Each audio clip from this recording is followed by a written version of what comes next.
आणि एकीकडे सदाभाऊ खोत आणि जयंत पाटलांमध्ये वाद सुरू आहे, तर दुसरीकडे जयंत पाटील यांनी मंत्री आणि भाजपचे नेते चंद्रकांत पाटील यांच्याबाबत एक महत्त्वाचं विधान केलंय। चंद्रकांत पाटील आपले हितचिंतक आहेत, त्यामुळे मी त्यांच्यावरती बोलत नाही असं जयंत पाटील म्हणतात।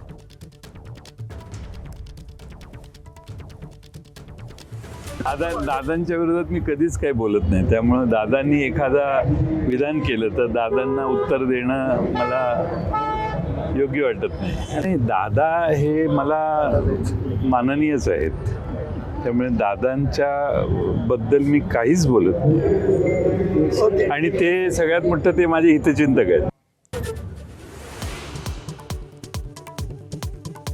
विलीनीकरणानंतर दोनही राष्ट्रवादींचं नेतृत्व अजित पवार करणार होते।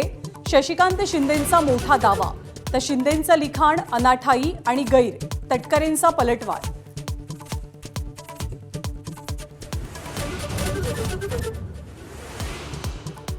चंद्रपूरमध्ये भाजपला साथ देणाऱ्या ठाकरे सेनेवर मनसेचा कडाडून हल्लाबोल।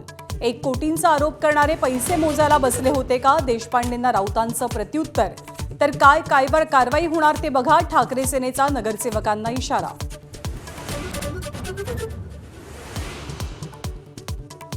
मतभेदांनी ग्रासलेल्या महाविकास आघाडीसमोर मोठं आव्हान। आगामी विधान परिषद आणि राज्यसभेच्या निवडणुकीसाठी एकी गरजेची। फूट पडल्यास मवियाचा एकही आमदार खासदार निवडून येणं अशक्य।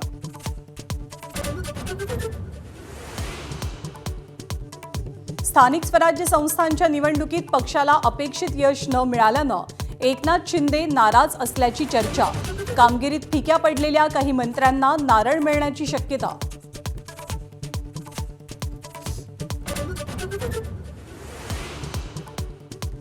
अन्न आणि औषध प्रशासन विभागाचा लिपिक 35,000ची लाच घेताना रंगेहात ताब्यात। तर लाच प्रकरणाशी आपला संबंध आल्यास राजीनामा देईन, अन्न आणि औषध प्रशासन मंत्री नरहरी झिरवाळ यांची प्रतिक्रिया। नागपुरात बचत गटाच्या महिलांचा मंत्री बावनकुळेंना घेराव। गेल्या 10 महिन्यांपासून शिवभोजन थाळी योजनेचं 195 कोटींचं बिल थकीत असल्याचा महिलांचा दावा।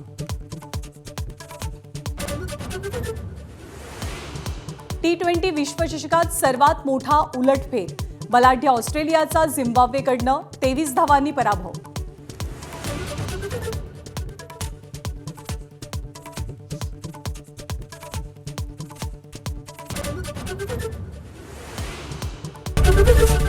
एबीपी माझा, उघडा डोळे बघा नीट।